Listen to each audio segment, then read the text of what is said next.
যে আপনি ব্যক্তিগত পর্যায়ে কি মনে করেন যে বাংলাদেশের যে শিক্ষাঙ্গনগুলো আছে সেখানে যেই চলিত ধারার রাজনীতি আছে, ছাত্র রাজনীতি, সেই রাজনীতিকে আসলে ছাত্রছাত্রীদের জন্য কল্যাণকর নাকি অকল্যাণকর? আপনি কি চান যে শিক্ষাঙ্গনগুলোতে ছাত্র রাজনীতি থাকুক নাকি না থাকুক? আপনার চাওয়া না চাওয়ার উপরে হয়তোবা একটা মতামত তৈরি হবে। তবে এই মুহূর্তে ঢাকা বিশ্ববিদ্যালয়ে গতকালকে রাতে আমি নিউজটা দিয়েছিলাম যে ছাত্র দলের জন্য একটা মহা কেয়ামত বা মহা বিপদ ঘটতে যাচ্ছে। আর আমি নিউজটি করার ঠিক 2 থেকে 3 ঘন্টা পরই ঢাবিতে রাত্রে যে সিনারি আপনারা দেখেছেন, ছবিতে 2-1টা ফুটেজে দেখছেন, বাস্তবতা এর চেয়ে অনেক বেশি আরো কঠোর ছিল।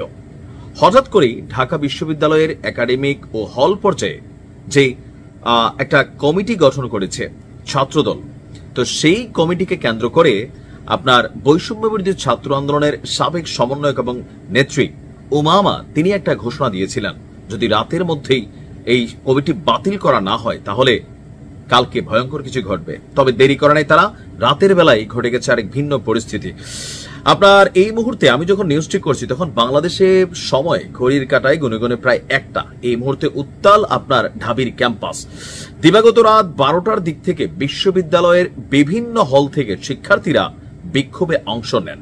এ সময় শিক্ষার্থীরা স্লোগান দেন 1 2 3 4 হল পলিটিক্স নো মোর, মানে 1 2 3 4 যে হলগুলো আছে ছাত্রদের বসবাস করার জন্য সেখানে কোনো রাজনীতি আর থাকতে পারবে না।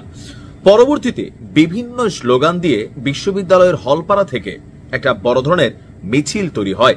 সেই মিছিলটি টিএসসিতে এসে আপনার থামে।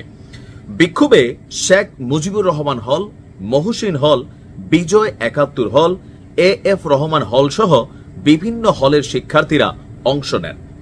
রোকেয়া হলের ছাত্রীরা আপনার ঘটাইছে আরেক ঘটনা, মানে লড়কিयों को हल्के में नहीं लेने का साहब जो जन्म दे सकता है वो विनाश भी कर सकता है। মানে মহিলাদের আর আজকাল হালকা নেওয়ার কোনো কারণ নাই, যে জন্ম দিতে পারে সে ধ্বংস করতে পারে, কথাটা আরো একবার প্রমাণিত হলো। সেই 5 আগস্টের 2024-এর যেই ফলাফল তৈরি হয়েছিল সেই ফলাফলের একটা বড় স্টেক হোল্ডার ছিল আমাদের বোনেরা বা ছাত্রীরা। তো আজকে রাতেও আরো এক রূপ দেখলাম তাদের। রোকেয়া হলের গেইটে তালা দেওয়া ছিল যেন তারা বের হতে না পারে, কিন্তু সেখানে থাকা ছাত্রীরা গেটের তালা ভেঙে বাইরে বেরিয়ে আসে এমনকি বিক্ষোভ করেন। রোকেয়া হলের শিক্ষার্থীরা হল ভিত্তিক ছাত্র রাজনীতি এবং ছাত্র দলের নবগঠিত কমিটিকে অবিলম্বে বিলুপ্ত করার দাবি জানিয়েছেন। প্রশাসনকে গভীর রাতে হুঁশিয়ারি দেওয়া হয়েছিল রাত 12:30টার মধ্যে প্রশাসন কোনো সিদ্ধান্ত না নিলে রোকেয়া হলের সাধারণ শিক্ষার্থীরা পুনরায় তালা ভেঙে রাস্তায় নামবে, যার পরিপ্রেক্ষিতে তারা কথা রেখেছে। এমনকি অন্যান্য আবাসিক হলেও একই দাবি আপনার ওঠে। শিক্ষার্থীরা হলে ছাত্র রাজনীতি নিষিদ্ধের জন্য লিখিত আবেদন জমা দিয়েছেন। মাস্টারদা সূর্য সেন হলে শিবির ছাত্রদলের দেওয়া পানির ফিল্টারটিকেও ক্ষোভের বশে ভেঙে ফেলা হয়। বাংলাদেশ গণতান্ত্রিক ছাত্র সংসদের কেন্দ্রীয় নির্বাহী কমিটির যুগ্ম সদস্য সচিব আজিজুল হক এবং হুসাইন রিয়াদ পদত্যাগ করেন।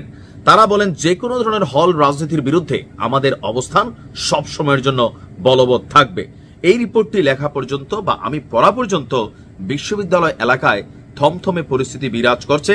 হয়তো কিছুক্ষণের মধ্যে হল প্রশাসন থেকে বা ঢাবি প্রশাসন থেকে গত বছর 5 আগস্ট যে ছাত্র রাজনীতি নিষিদ্ধ করা হয়েছিল ছাত্রলীগকে বিতরণের মাধ্যমে, সেই রাজনীতি যেন আর পুনরায় ঢাবির কোনো হলে ফিরে না আসে। সিট বাণিজ্য, ক্যাম্পাসে বহু ধরনের ধান্দা, এগুলোতে যে দল ক্ষমতায় থাকে সে দলই করে। আর এগুলোর কারণেই সম্ভবত সাধারণ ছাত্রছাত্রীরা এই হল পলিটিক্সটা তারা আর চাচ্ছে না। হয়তো আগামী কয়েক ঘন্টার মধ্যেই সিদ্ধান্ত হতে যাচ্ছে ছাত্রদলকে এই মুহূর্তে কঠিন সময় পার করতে হবে। যেমনটা ক্যাম্পাস ছেড়ে আমরা দেখেছিলাম গত বছর 16 জুলাই ছাত্রলীগকে বিতাড়িত করেছিল, আজকেও কি এমন কিছু ঘটতে যাচ্ছে নাকি ভিন্ন রকম কিছু? ভালো থাকুন। আসসালামু আলাইকুম।